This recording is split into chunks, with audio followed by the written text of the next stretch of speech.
Bonjour à tous, bienvenue dans notre église, ministère de l'Espoir et Restauration. Donc, moi je suis la servante de Dieu Nancenay. Et moi je suis la servante de Dieu Mytilène. Donc aujourd'hui, on va vous faire passer un message que le Saint-Esprit nous a passé. Donc on aimerait bien le partager avec vous pour un petit instant. Alors dans notre marche avec Christ, nous en tant que chrétiens, nous qui avons donné notre vie à Jésus, nous allons forcément passer par des moments de faiblesse et des moments de tentation.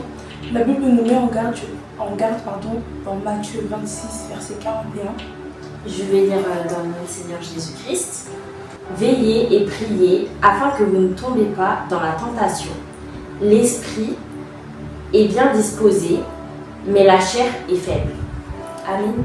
Amen. Alors comme la Bible nous dit, la Bible nous met en garde déjà que nous allons forcément passer par des moments de tentation, mais Dieu nous a envoyé son Saint-Esprit. Galates 4, verset 6 nous dit: Je lis dans le Seigneur Jésus-Christ.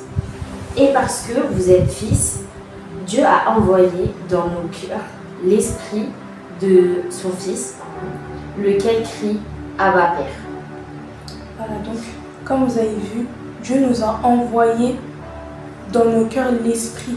Dieu nous le dit dans sa parole, et c'est par cet esprit-là que nous allons triompher et que nous pouvons vaincre le péché. On va poursuivre avec le verset suivant, qui est dans Galates 5, verset 16, qui nous dit, je lis dans le Seigneur Jésus-Christ, je dis donc, marchez selon l'esprit, vous n'accomplirez pas les désirs de la chair. Alors lorsque Dieu nous dit marcher selon l'esprit, je me suis posé la question, mais qu'est-ce que c'est que marcher vraiment selon l'esprit? Et de là, le Saint-Esprit justement m'a révélé que c'est vraiment être en adéquation avec lui. C'est faire des choses qui lui sont agréables de par des prières, des méditations, des jeûnes, mais également par notre comportement de la vie de tous les jours lorsque nous ne sommes pas dans la présence de Dieu. Donc moi, je vais vous poser une question. Pourquoi parler au Saint-Esprit? Je vais y répondre.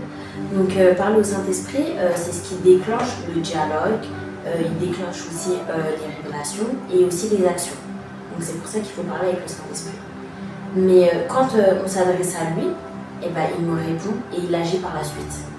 Il ne nous laisse pas tout seul, il est toujours là afin de nous aider. Car Dieu il a envoyé le Saint-Esprit afin qu'il puisse nous aider et afin qu'on ne soit pas tout seul. Parce qu'il fut un temps quand il y avait Jésus, eh ben, il était là, Jésus, il est reparti et il nous a laissé le Saint-Esprit afin que nous ne soyons pas seuls.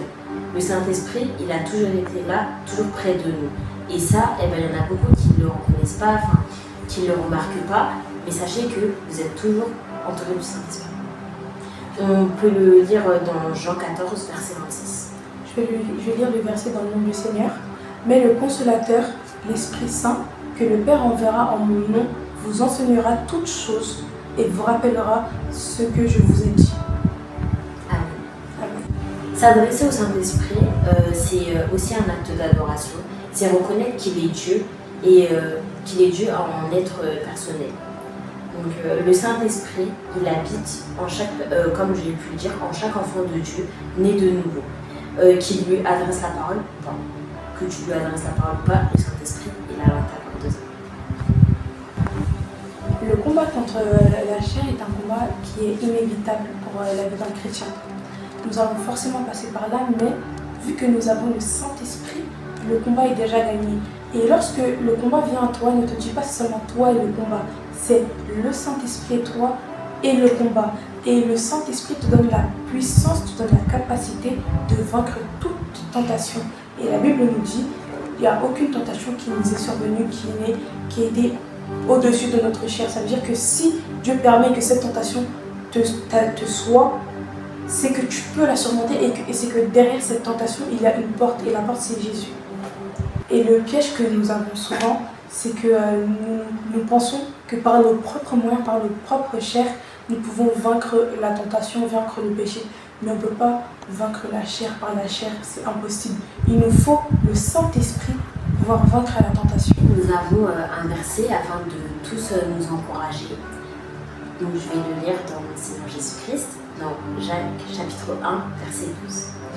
Heureux l'homme qui supporte patiemment la tentation, car après avoir été éprouvé, Il recevra la couronne à vie que le Seigneur a promis à ceux qui l'aiment.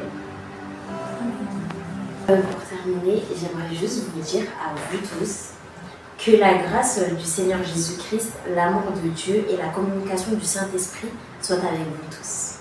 Soyez abondamment bénis. Allez, à bientôt.